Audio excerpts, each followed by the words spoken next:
Coba.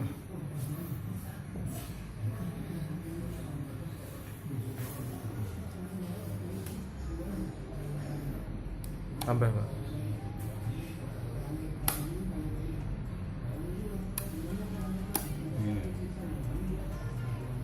Gitu. Itu ganteng.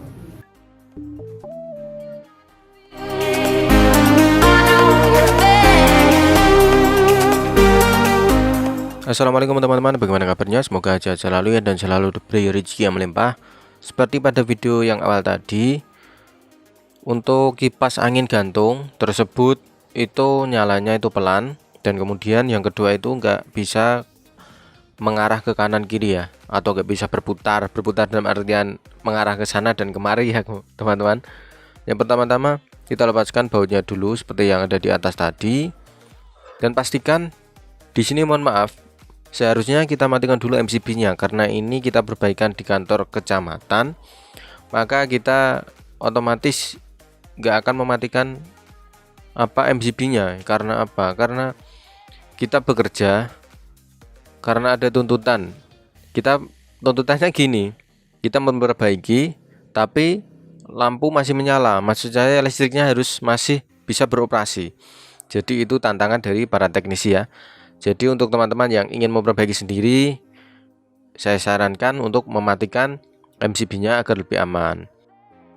Dan ini dapat teman-teman lihat di situ ya. Ini box bagian selektor untuk kecepatannya. Di dalamnya itu ada kapasitor. Kapasitornya itu sudah menggelembung dan kita sudah ganti.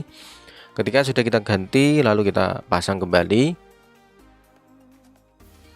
Untuk cara pemasangan, jika ada yang ditanyakan, nanti saya akan buatkan videonya ya. Jika nggak ada yang ditanyakan, ya nggak akan saya buatkan videonya ya. Silahkan komentar aja di bawah. Dan jika sudah diganti kapasitor kembali, maka kita pasang ke tempatnya semula ya. Jadi jangan ditiru adegan ini karena ini listriknya masih menyala. Dan jangan ditiru ya, karena memang ini tuntutan profesi. Karena jika kantor kecamatan kan kantor penting ya, dan ini pekerjaannya juga di hari-hari kerja. Jadi mohon untuk teman-teman yang baru istilahnya belum mengenal tentang dunia kelistrikan, silakan jangan coba-coba ya. Alangkah lebih baiknya menurut standarnya dimatikan MCB-nya agar lebih aman dalam pengerjaannya. Dan ini tadi yang sudah kita bongkar. Di dalamnya, di dalam kipasnya itu ada bagian yang dimana komponen tersebut akan menggerakkan kipas ke kanan dan kiri atau berputar ya.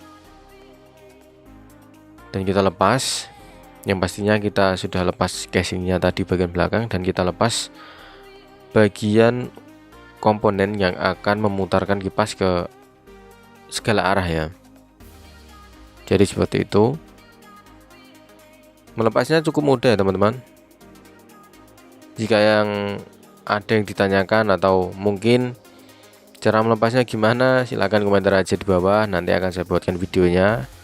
Lagi-lagi jika ada yang ditanyakan ya, jika gak ada yang ditanyakan di kolom komentar, maka gak akan dibuatkan videonya.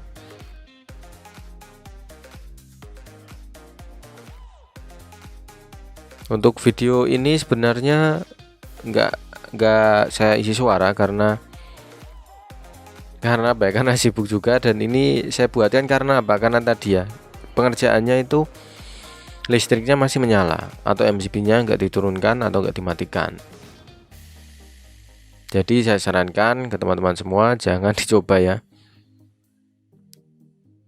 Jika takut untuk memperbaiki sendiri, silakan panggil teknisi terdekat ya. Dan inilah dia komponen dari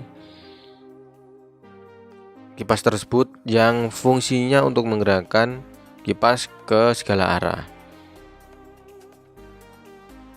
Kita lepas dulu dan lalu kita ganti komponennya ya. Harganya itu sekitar berapa ya? Kalau nggak 50 ya, sekitar 60-an ya. Murah, nggak sampai 100.000. Untuk proses penggantiannya pun cukup mudah, tinggal kabel hitam dan merah itu dibolak-balik gak masalah. Tapi nanti ya jika terbalik ya kemungkinan arahnya berbalik ke kanan atau ke kiri, tapi gak masalah.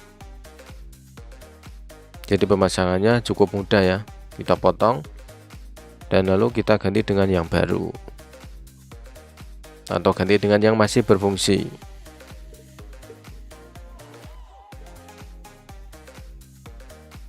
Dan saatnya kita pasang kipasnya ya. Dan setelah kita pasang semuanya, kita coba, ternyata kipasnya sudah kembali normal dan menyala kencang ya, dan bisa berbelok ke segala arah. Ini Pak Budi, dan yang di tangga tadi perkenalkan namanya Mas Agus. Mas Agus, silakan yang mau atau yang minat sama Mas Agus komentar aja di bawah. Masih jomblo. Dan mungkin sekian dulu video dari saya Mas Sarul Anam, everything will be okay. Sampai jumpa pada video selanjutnya. Bye bye. Sip. Sip. Terus